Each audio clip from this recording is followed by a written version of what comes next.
Flava Flav, no longer in Public Enemy, man. Y'all hear about this? Y'all heard he got kicked out of the group? And he said it wasn't necessarily just because he didn't show up for the Bernie Sanders rally thing. It was some things he and Chuck D were going through. He had been suspended for the last couple of years. The picture is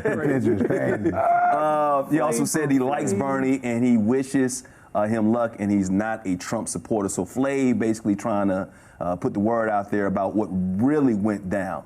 Respect for Chuck D. Yeah, I know you don't public. There's no Public Enemy without Flav. Thank you. Flavor said that. You broke it down, man. It's not. Where's the clock? The clock, I mean, he's clogged up the whole thing.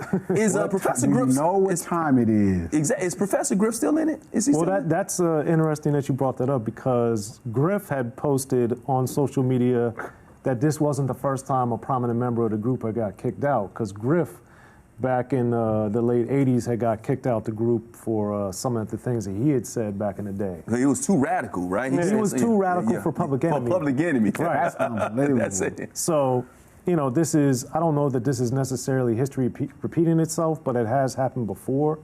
And I think that the amazing thing is that Public Enemy has been able to release some phenomenal music that has reached people around the world, and they still tour the world. So to me, they need Flavor, man.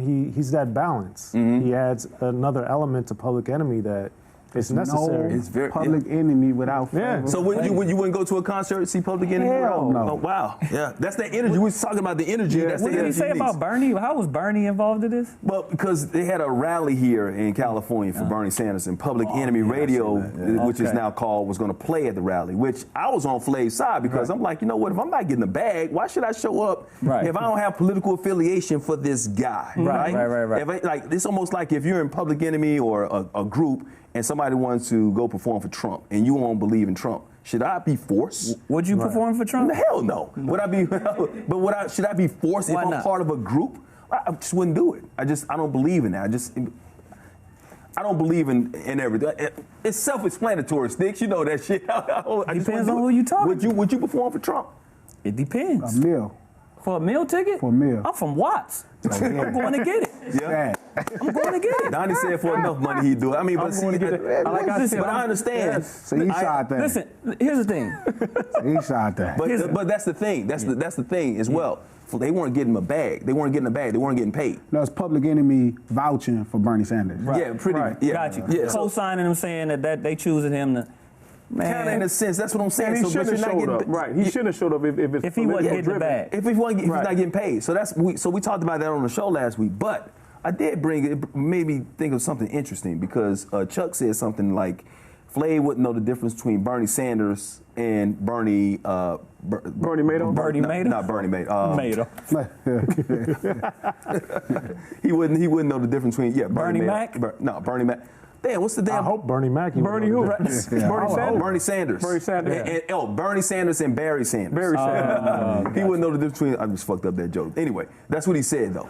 But should hip hop artists be more involved in the political process? In 2008, one of the big reasons why Barack Obama became president is because Puffy got out, rocked the boat, and all that stuff, and Jay-Z got behind him, or whatever, and people came out in masses.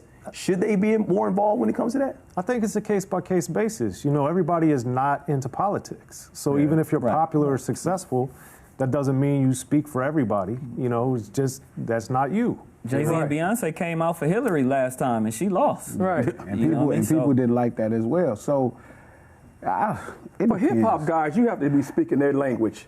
If you're not speaking hip-hop guys' language, they're not going to come out to endorse you. I don't think so. But see, when it came to that overall, it wasn't necessarily coming out for a person. They just said come out and vote.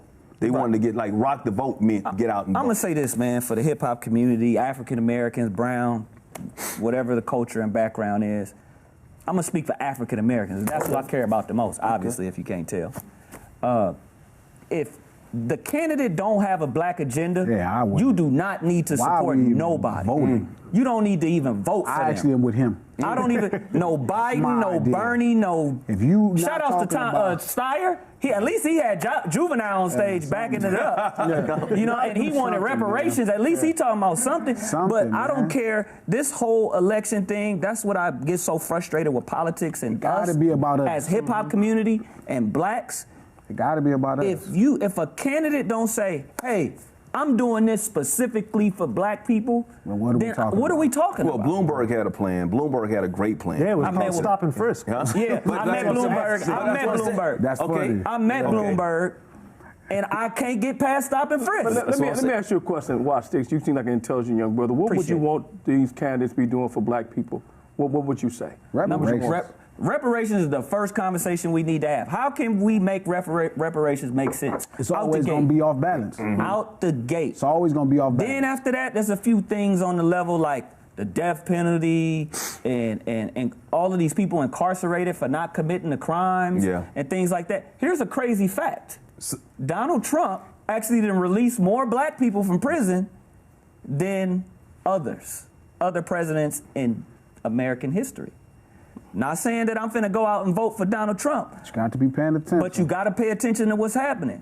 So I'm focused on the things that's going to affect my community. I'm from Watts. Right now. It's only about Watts. Right now, poverty is crazy. The income level, the average household income is ridiculous. Mm-hmm. You know, and now it's being gentrified.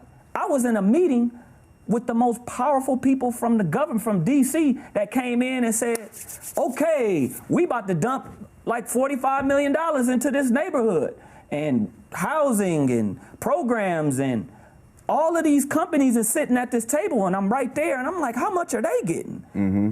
$5 million, and $6 million. Push I said, well, how much am I getting for my project? Right. Couple $100,000. Ain't that something? Yeah. And I'm so you got a voice, you got a platform. It seems like you really go hard for Watts. Oh, man, I got it on my hat right now. I know. So why don't you run for office? Man, you want to know why I won't run for office right now? Why? Because 45 and under, there's not more 45 and under than 45 and older running out to vote and getting who they want in office.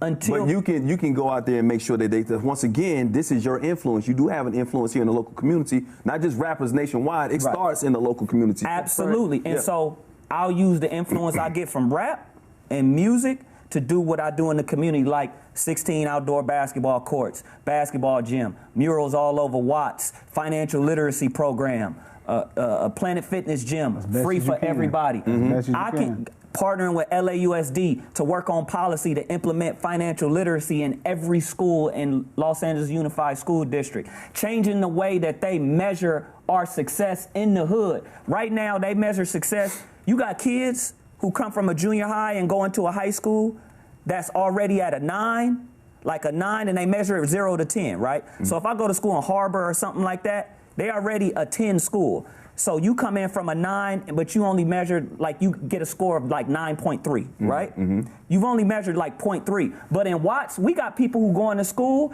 and they showing 40% growth because the school probability of success is at a 20. But then they score a 60, so you showing 40% growth. Why are we not bringing the resources and everything to these schools while they're showing all of the growth and we giving it to the people who only showing 0.3% growth? Everything needs to be switched. And that's the kind of stuff that I'm focused on. See, this is what needs to happen in politics right there.